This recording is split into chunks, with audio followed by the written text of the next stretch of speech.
Okay, so good afternoon, everybody. Thank you for coming to our November Superfund Research Program webinar seminar, which is hybrid today. So welcome to you here in person and welcome to those of you who are remote.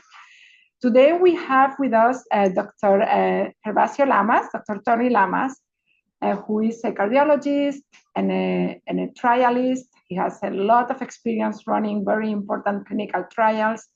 He's currently the chairman of medicine at Mount Sinai Medical Center in Miami. And he's also the chief of the Columbia University Division of Cardiology at Mount Sinai, and a professor of medicine actually here at Columbia. So we are really privileged because we are going to see directly from him all the very important results from the TAC2 trial. And I was thinking this morning, what could I say for the introduction? And I was thinking, science is really exciting. It's exciting to have question hypotheses, to plan it, to put it together. It takes a lot of time and effort to think critically, but it's really worth it. And it's very exciting actually to do it. The process all along is exciting. Science is really difficult. The questions are difficult and the answers are difficult. And the answers are not necessarily as straightforward, but there is actually a lot of valuable information in the answers that we get, which are not always the ones that we want. But it's really important to keep thinking, looking at the data, trying to take a long view, not to always think of a short view. And it's really worth it. But then the last thing is also that science has to be rigorous. And we need to really do the best quality, the highest quality that we can in the things that we do. So we are extremely privileged today to find out from the results of a very, very rigorous study, a clinical trial evaluating the effects of chelation therapy. And so thank you, Tony, for being with us today at Columbia University. Anna, thank you. It's always a privilege working with you and working with your team here and coming up and meeting all of you and getting the opportunity to have one-on-one interactions, which are so valuable. So let's talk about the trial to assess chelation therapy. And what Anna forgot to say when she described science is that sometimes problems take decades to figure out, and you start wondering who's going to win, the problem, or are you going to reach the end of your natural lifespan first? This is one that so far we're winning. So it's important to acknowledge many of the people who worked with us. I really couldn't possibly acknowledge all of them. This is for TACT, the first trial to assess chelation therapy. If you notice on the bottom, we had 133 enrolling sites in the US and Canada.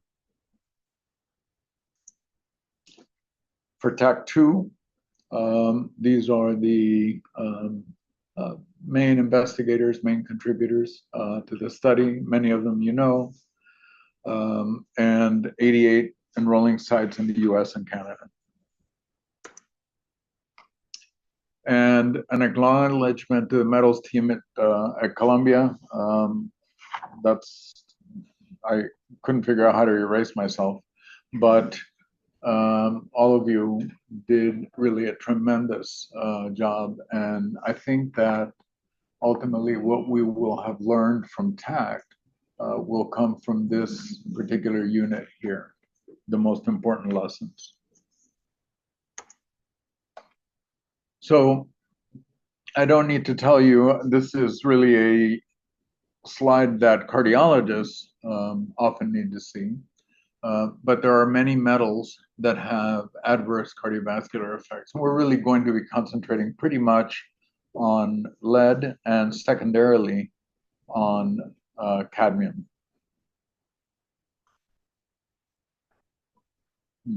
Let me see if I can get rid of that. Yeah, that's perfect.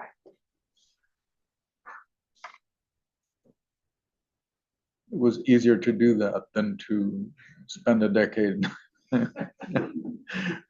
studying metals. Okay. So what do you do with toxic metals? Well, there are prevention and control strategies, reducing exposure to metals in the environment, and that has turned out to be critical. And it comes back for us when we try to interpret the results of TAC2. Other strategies are to mitigate the health effects of toxic metals. And then finally, what we're talking about is to remove the toxic metal. That is, in public health, you try to avoid the exposure.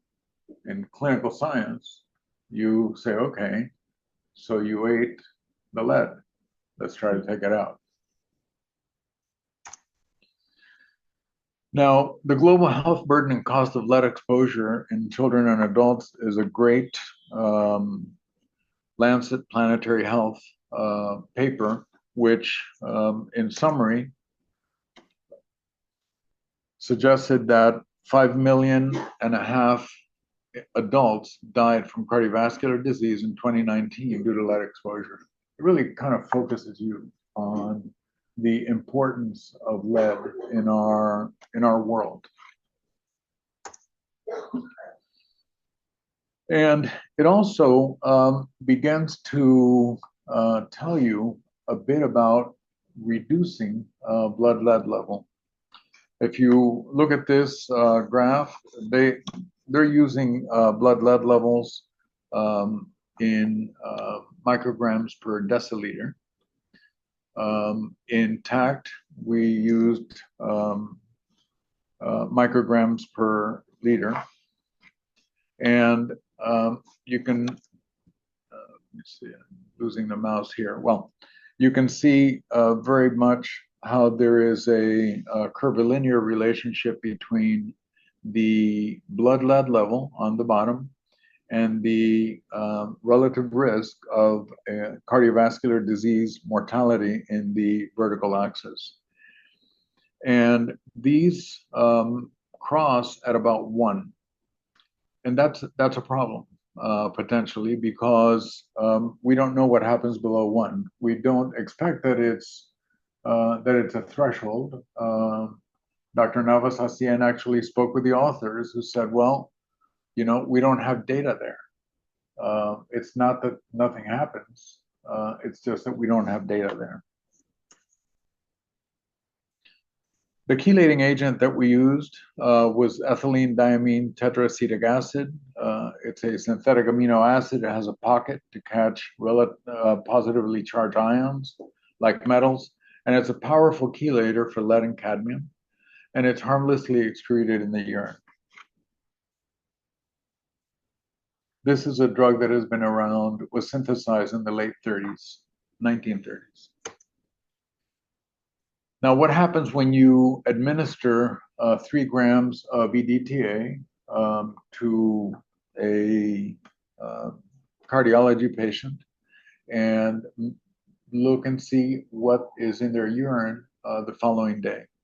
We did this experiment on 24 patients in my practice, and you can see baseline, there's a tiny amount of lead, and it measured as micrograms of metal per gram of creatinine. I can tell you that it's pretty normal to have that be about 0.5 or 0.6. If you give them placebo, not much happens. And if you give them EDTA, you get up to nearly a 4,000% increase in lead in the urine the following morning in the first morning void. With cadmium, roughly the same, but you get about a 700% increase in the first morning void the next day. EDTA is out of the body about 95% by 24 hours. Urinary excretion. The eligibility for the trial to assess chelation therapy, I'm only going to show this once, and when we get to TAC 2, it'll be this plus diabetes. So patients were age 50 or older. They'd had myocardial infarction more than 6 weeks prior, and their creatinine, or measure of renal function, we selected for patients who had good to moderate renal function. And the reason is that if you're going to chelate with a chelating agent that throws things into your urine, you need to have good kidneys to get rid of it. The vital stats of the patient were the first patient was randomized in 2003. So it's getting to be a few years back. The study cost about $32 million. It ran for 10 years. We enrolled 1,708 patients in the US and Canada. We had 134 sites. And we administered 55,222 infusions. All those infusions were individually labeled for each patient, placebo or active, and sent by FedEx or UPS to the site where they were then administered.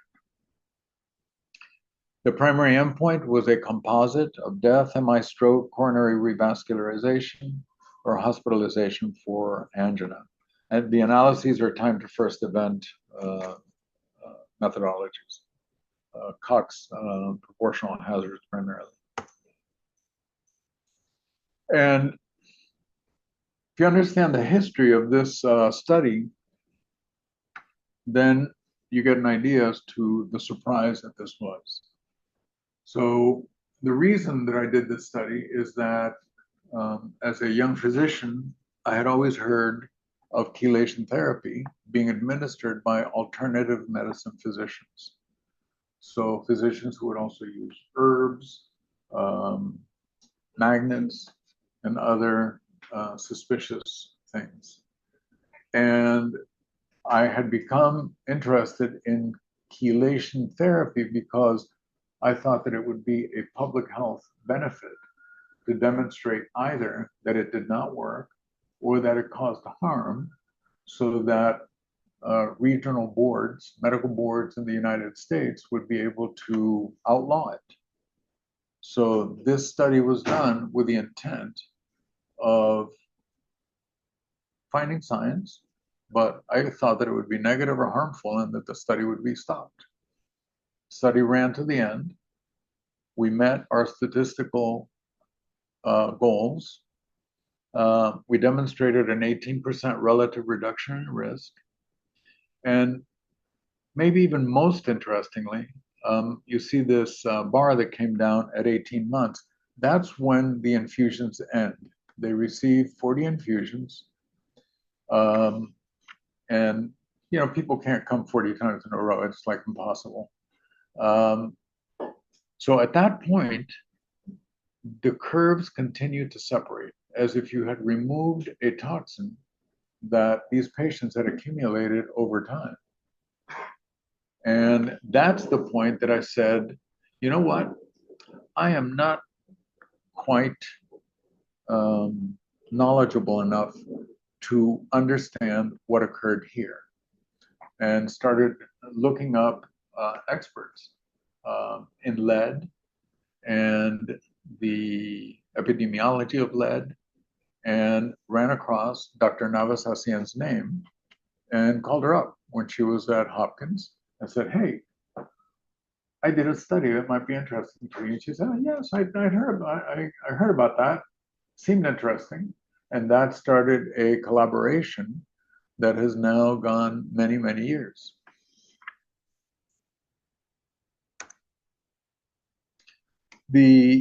In all cardiovascular studies, you always pre-specify that you will analyze the effect on patients with diabetes for multiple reasons. The most important one is that patients with diabetes have far more aggressive coronary artery disease. And so it's very important to see what you can do with these patients. And what we could do with these patients was even greater than with the overall group. This was a reduction, a relative reduction in risk of 41%, number needed to treat to prevent an event of 6.5 over 5 years. This is unheard of in cardiology. And again, that's when the infusion stopped. The curves continue to separate. All-cause mortality is the holy grail of cardiology trials, and we were able to reduce mortality by a relative risk of 43%, which is extraordinary. This was presented to the American Heart Association in 2012. And it was greeted with what I would call somewhere between anger and disdain. Now, mind you, by then I'd already done several clinical trials, so it wasn't, but people thought that I had somehow been in Miami too long, because I had been previously in Boston for many years, that I'd been in Miami too long. The sun, which had penetrated my skull and fried my brain. And Anna, fortunately, kind of got me to see that was probably not true, although I know that she withheld judgment. In 2014, we took our data to the FDA, and they said, look, the study was positive, the drug is safe. We would not discourage if you want to file an NDA, which is a new drug application, to get an indication for EDTA in cardiovascular disease. But it's really hard to file an NDA. It's very expensive. And at the end of it all, this is only one study. And as it's only one study, odds are that, and it's chelation, odds are that the review committee will turn it down. So why don't you do it again? And by the way, we like this kind of metal hypothesis that you came up with, but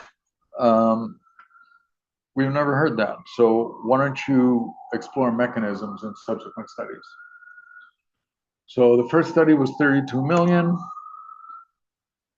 The next study was about 36 to the coordinating center. There was some funding here, and there was a fair amount of funding to the data coordinating center at Duke. So it was an expensive study. It was a replicative study of IV chelation and oral vitamins in 1,000 post-MI diabetic patients. We had a mechanistic component focusing on toxic metals and a biorepository at the Columbia Mailman School of Health. And TACT enrolled 1,000 patients, delivered over 31,000 infusions. This really was a tremendous collaboration between all of our clinical sites, the organization, and as well, the National Center for Complementary and Integrative Health, the National Heart, Lung, and Blood Institute, NIDDK, and NIEHS. And we had work done for this study also by the CDC. So again, for those of you from any of these ICs who are on, please, my deepest thanks. It is great that you had the vision to move this forward.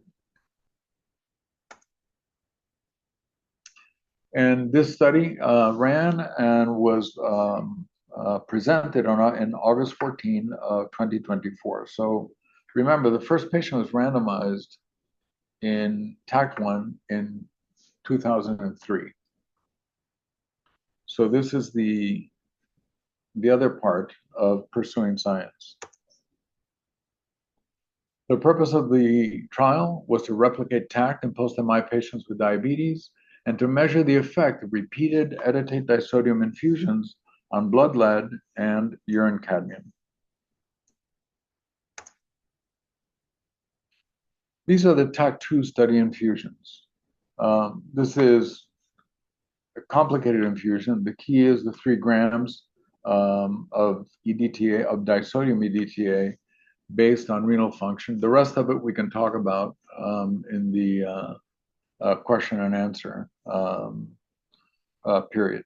There were 40 weekly infusions admitted through peripheral intravenous access over at least 3 hours. So nobody really has 40 weeks. So what we really wanted was that the administration of this would occur over a year, because, you know, holidays are coming up. There was a little pandemic, and so on. So you have to give a little time frame for people. The primary endpoint was the same as for TACT, a combined cardiovascular endpoint, and the MEDALS endpoint was a decrease in the body burden of blood lead and urine cadmium. Statistical considerations. The most important one is the bullet point, the second bullet point. The sample size calculations of 1,000 patients were based on attaining greater than 85% power to detect a 30% reduction in the primary endpoint with an alpha of 0.05. Now, keep that in mind as we go into some of the results. Now, do people receive these infusions? You know, this is a lot of work. Just imagine the patient burden to do this. You're asking somebody to come in 40 times and receive an infusion. The infusion itself takes 3 hours to get into the room, arm cleaned up, IV put in. You're talking about at least 5 hours.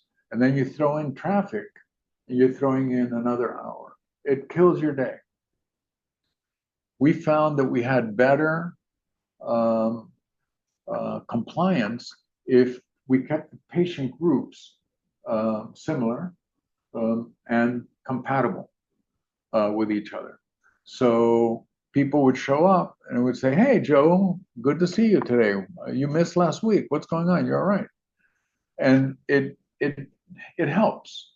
That kind of social aspect in a clinical trial that requires coming to receive your treatment is extremely helpful. At the end of it all,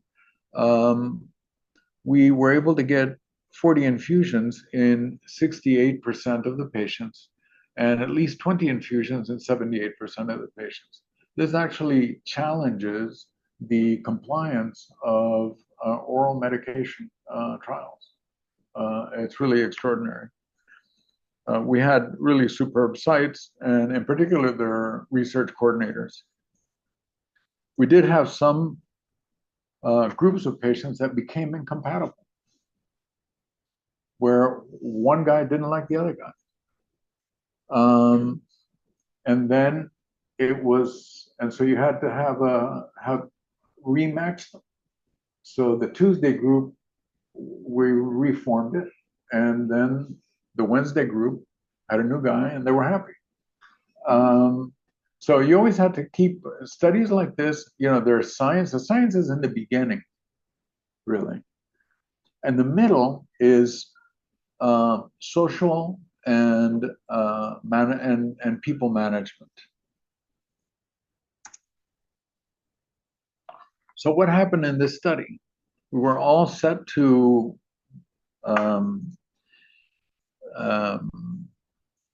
take a bow, and this is the placebo group, and this is the active treated group. No difference, zip, nada. And in reality, studies that give you unexpected results are often more interesting than studies that give you what you expect.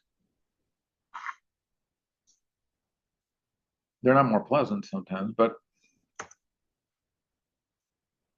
this is myocardial infarction, stroke, or cardiovascular death.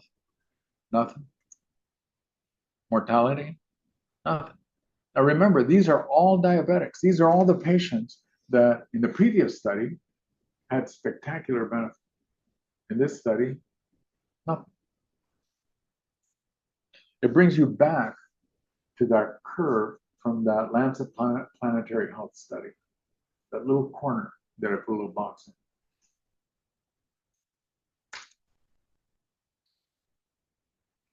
So let's start with simple questions.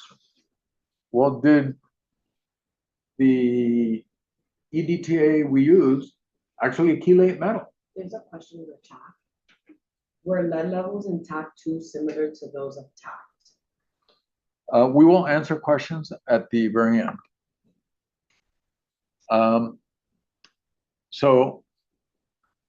Did EDTA chelate metal? Were we really using a DTA, or were we just using table salt? They look about the same.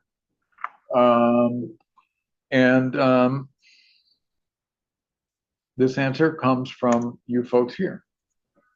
And in this paper, which has been published and is a great paper, and I suggest that you take a look at it.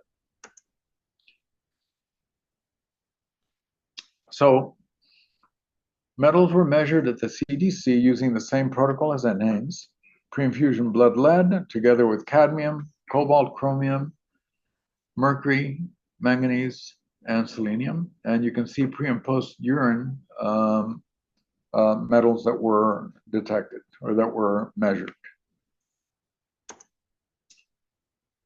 So what were the metals at baseline? Well, at baseline, 100% of patients had detectable lead. So 100% of patients, everybody has lead. And 97% of patients had detectable cadmium. Almost everyone has cadmium. Two toxic metals. The median lead level was 9.2. And the median urine cadmium was 0.3. 0.3 is micrograms of metal per gram of creatinine. And the lead was micrograms per liter.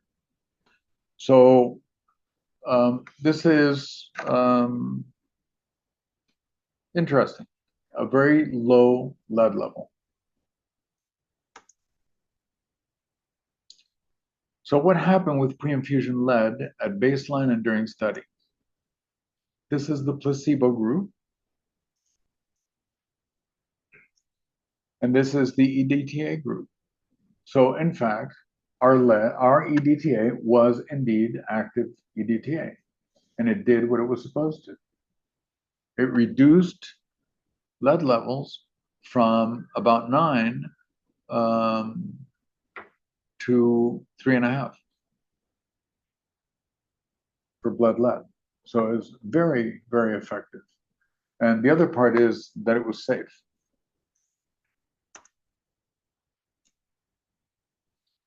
This is a subgroup analysis of lead. The vertical line on the right-hand side of the graph is the line of unity. So you can see that no matter who you are, what you take, or what you think, it reduces blood lead level. Highly effective drug. What about cadmium? At baseline and during the study, placebo and EDTA, we did not reduce cadmium at all. Cadmium, on the other hand, did come out in the urine. yet it still was not reduced in terms of the urine cadmium, which is thought to reflect body burden of cadmium. So you can look on this one at the geometric mean of lead levels over time in EDTA versus placebo infusions. The one that you have not really seen is the one on the right. If you look at the one on the right, placebo obviously doesn't have any particular amount of lead, but when you give EDTA and then you measure your urine lead about 3 hours after the infusion, you can see number one, it's really quite high. And number two, that it decreases over time. That is your chelatable lead.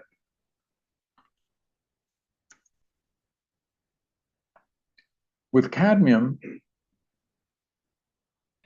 you can see, again, stick to the right-hand side. And on the right-hand side, in red, you see that the placebo group has a very low urine cadmium level and a pretty high in the active group cadmium level post-chelation. But it does not suggest that we are actually getting at all of the chelatable cadmium.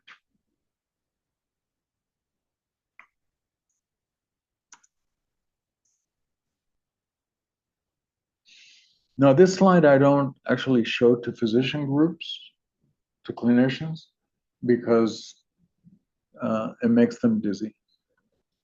But it answers a question of a number of you who were talking about other metals. If you look at infusion 40 versus 1, which is the very last column on the right, cadmium, it's really what we said. If you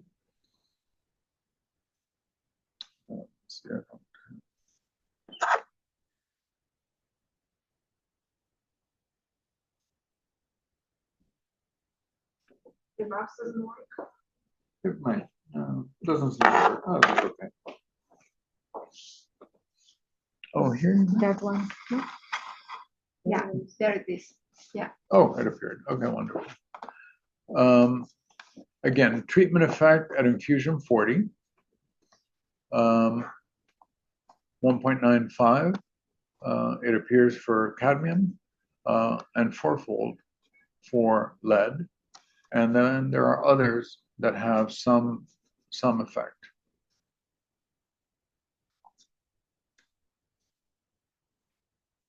But this is really a lead story.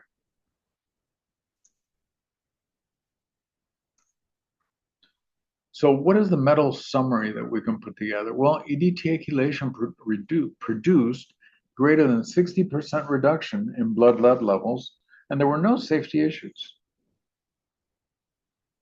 So that leaves us puzzled, right? Why is one study positive, and the other study negative? And that leaves us like Schrodinger's tact. Mm-hmm. It's alive and dead at the same time. So how can it be a negative study? Same principal investigator, same clinical coordinating center, same data coordinating center, same EDTA, it was from the same batches, same pharmacy preparing it, same inclusion-exclusion criteria, other than the diabetes for the second study, same infusion protocol, and a proven pharmacologic effect of EDTA.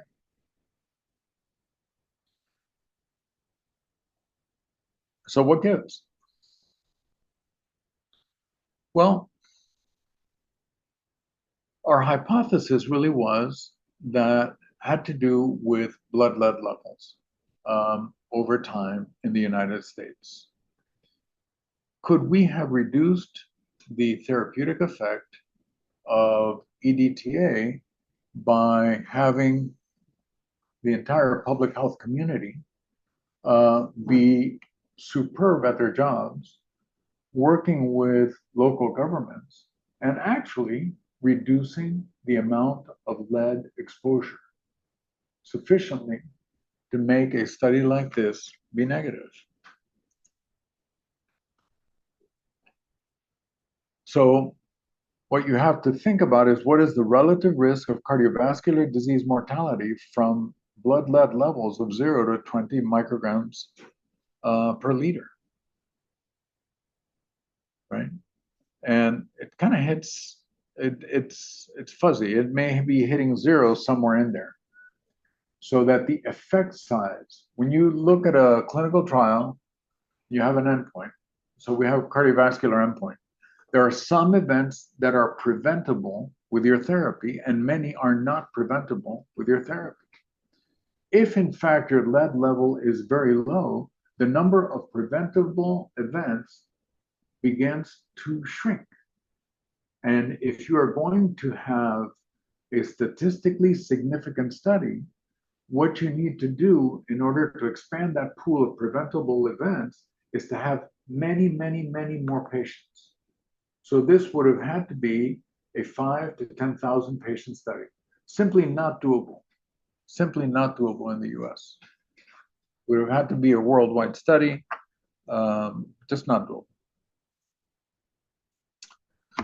So what did happen to blood lead levels over time? Well, we don't know from TACT. Remember, when TACT was conceived, it was supposed to be a negative study. So about a year into it, I asked, I said, hey, I'd like to measure metals, in particular lead, in TACT. And they said, I don't think so. That's expensive, probably. So when the study finished, the first question I received was, what were the blood lead levels? Did you save samples?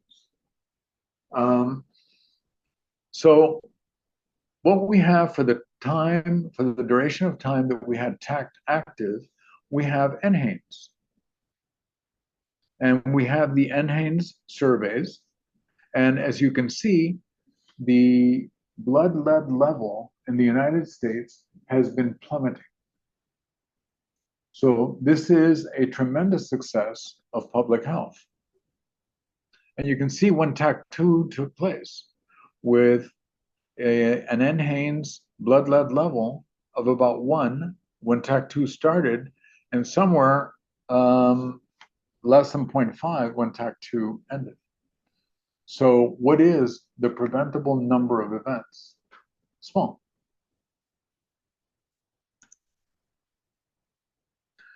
So our conclusion is that repeated EDTA chelation was not effective in reducing cardiovascular events in stable patients with coronary artery disease, diabetes, and a history of MI in countries with low lead levels. Repeated EDTA chelation was effective in lowering lead levels from the first to the 40th infusion. And chelatable lead by 53% versus 3% in the placebo group. So yes, we can chelate even if the blood lead level is so low. And in a population with a much higher blood lead level, where the TACT population was, perhaps this is the reason that what we saw as Schrodinger's cat, the cat is really alive, and that this is the negative that proves the positive. Now, what about the whole TACT body of work? So you can do Bayesian statistics to include TACT and TACT2, and in this, you use the approach which the probability expresses a degree of belief in an event. So the degree of belief may be based on prior knowledge about the event, such as the results of previous experiments, or even on personal beliefs. The prior data is the prior probability, and the current result as modified by the totality of evidence is a posterior probability. So let's take a Bayesian look at the chelation experience spanning 20 years. So I am giving you, what I'm showing you here are 10,000 posterior samples. The blue curve is what was observed in the diabetes subgroup of TACT1. So this is a highly optimistic prior, is what you would call an optimistic prior. And that gives you your posterior probability, which is in red. So of these samples that were run, 99.3% have a hazard ratio less than 1, and about half have a hazard ratio less than 0.8. So the actual efficacy is probably somewhere between an effect size of 0.2 to maybe 0.1. So 10% to 15% reduction in cardiovascular events, which is not bad, actually.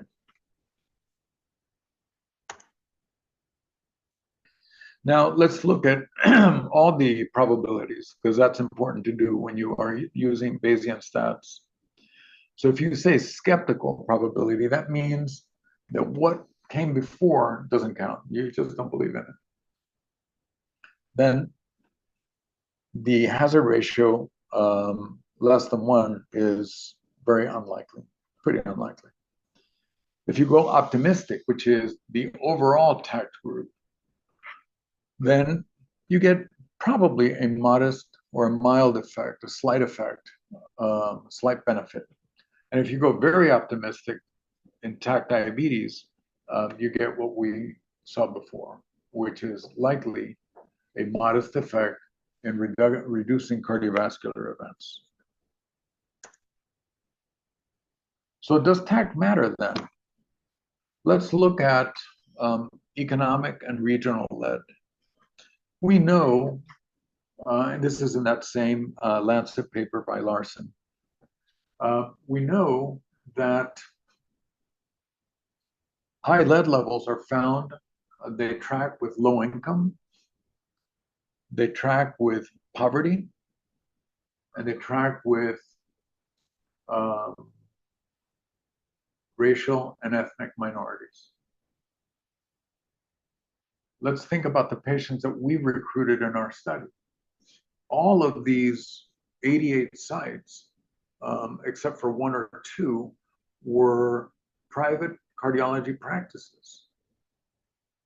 A private cardiology practice means that the patients that came had insurance. To have insurance, if you're below 65, you need to have a job. You need to have a car. If you're above 65, you need to have access to somebody who has a car. So we ended up choosing the patients and choosing the period of time when the United States has the lowest lead level. So while our finding or our thought that chelation probably has a beneficial effect is not applicable to the United States, Canada, Western Europe, let's look at the lead levels of the World Bank income classifications. Low income, average lead level, 6.6. This is in micrograms per deciliter. Lower middle income, low income and middle income, and worldwide, 4.1. Worldwide is 4.1. Let's look at the World Bank regions. East Asia and Pacific, Latin American and Caribbean, Middle East and North Africa, South Asia, 6.2. That's huge. Sub-Saharan Africa, that's huge. So this study, I believe, is applicable to most of the world in which I happen not to live.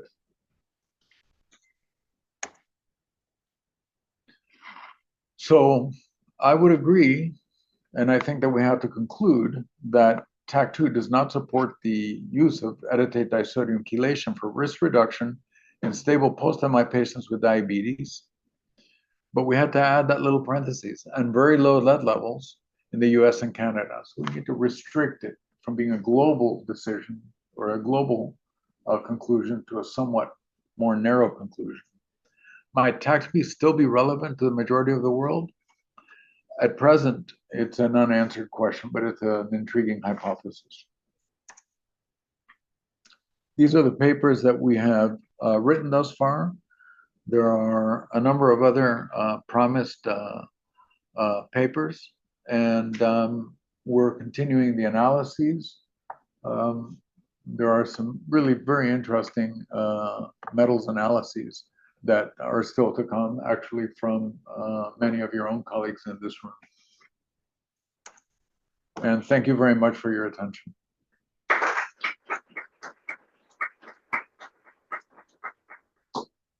So let me answer that chat room question first.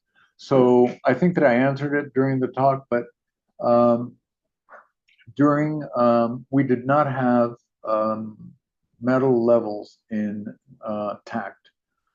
We are going to try to impute them from the NHANES data that exists for that time period and see if the lead level itself becomes a significant determinant of having efficacy or lack thereof of EDTA.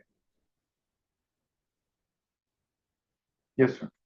So how could you make this type of study doable in a low and middle income country? Could you get away from the infusions and instead have a pill to take or something that would make it a lot cheaper? Yeah, so the question is, how would you be able to do this type of study in a lower or a middle income country? The barrier is exactly what you said, which is to have somebody drive in and sit around for 3 hours. You know, it's just not going to happen. You may as well not ask for it. On the other hand, what we found a number of interesting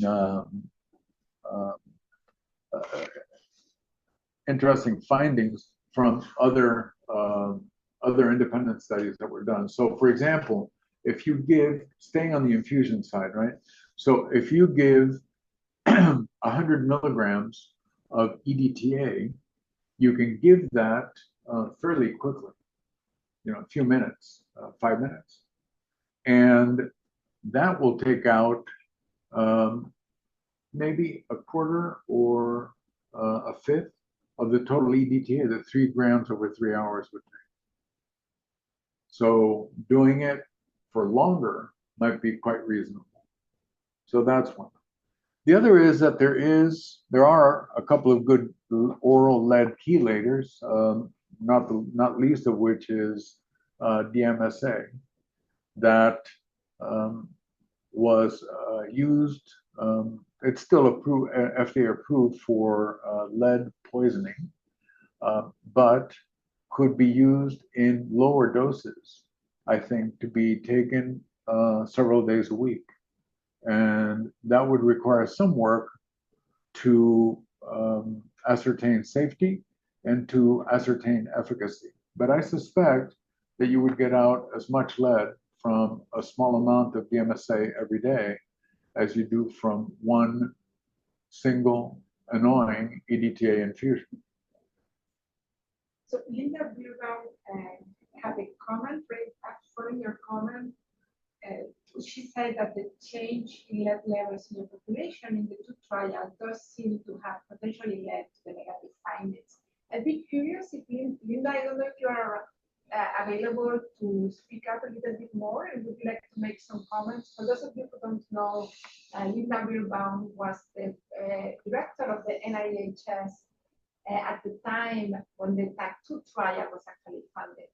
And she was very influential. Linda, thank you so much for supporting this study. And she said, let's try to run the meta-analysis at the CDC she said, because if the study is positive or negative, but everybody's going to be criticizing potentially the metal work.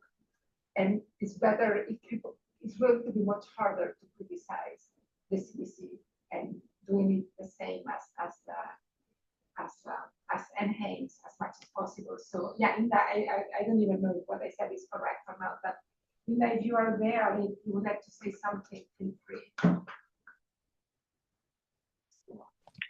Thank you, Anna. This is Linda, and I just want to thank you for a great talk. And it really gives me pleasure to, well, I guess I would have had more pleasure if it were still showing great effect, but I think the fact that you definitely works to get rid of lead is important. I think some of the suggestions that you're seeing, like with the manganese, is potentially also very interesting to look at in the future. And you wish there was a way that this kind of study could be repeated, and maybe by some calculations you can figure out where or places where this could potentially be done. Probably would have to be done in a third world country in order to make it possible. Maybe China. Anyhow, thanks very much, and appreciate you trying to answer my questions. Thank you so much, Linda. And again, thank you for your support during TACT and at the birth of TACT 2. My pleasure. Thanks. Partially in response to you too, Steve, you did the trials for DMSA here, Gervasio, myself and other people. And it was proven to be safe, to be as effective, and depending on the dose, more effective than EPTA. Obviously, a lot easier to administer because it was oral, and it's been used very effectively in third world countries, including about, I don't know, Joe was still working maybe 6-7 years ago. There was an outbreak of lead poisoning in Nigeria. Doctors Without Borders went in there and used it. So it's a stable pill that can be used easily in countries like this. So it would be something to think about to use to test in countries that have higher lead levels. Absolutely. And I am available as a consultant to any of the young people here who want to take on a 10-year study.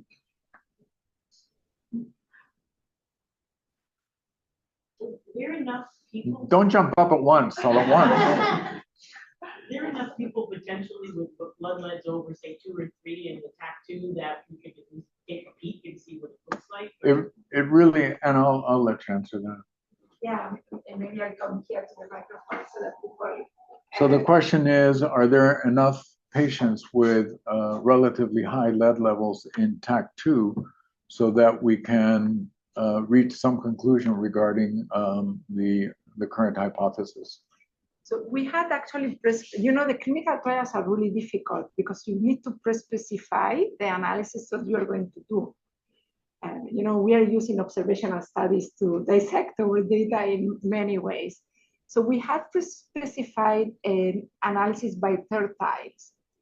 And when you do that, and then the results are not shown here, but are published in the paper, in the published paper, they are there, you actually don't see what you expect. And it's not that it's totally null, but there is clearly the people with the highest levels is not where you see the hint of benefit. It's the opposite, actually. However, when we do the subgroup by 5 groups instead of 3 groups, then there you see the benefit potentially in the people in that highest quintile. Again, not significant and not pre-specified. So we didn't even publish it. This is something that we did for ourselves because it's very risky to see what do you believe at the end of the day. So we felt it was better not to do it. But again, that doesn't mean it's not worth doing. And what I really like about Linda Birbaum's comment that we have 2 studies, one at higher lead levels, one at lower lead levels, but 2 studies, you need a 3rd study to really run a meta-analysis. So it's really complicated. Now we are like, so what now? And what is the answer? Is very hard. But how are we going to find the resources or the ability? How do we do this? It's not easy. And I think, but some people are talking and thinking about, so Yes, so it's, I mean, yeah, it's conceivable that it will be done. It is also conceivable that this is beginning to look like Mike Tyson's third fight. So we have to be careful about that.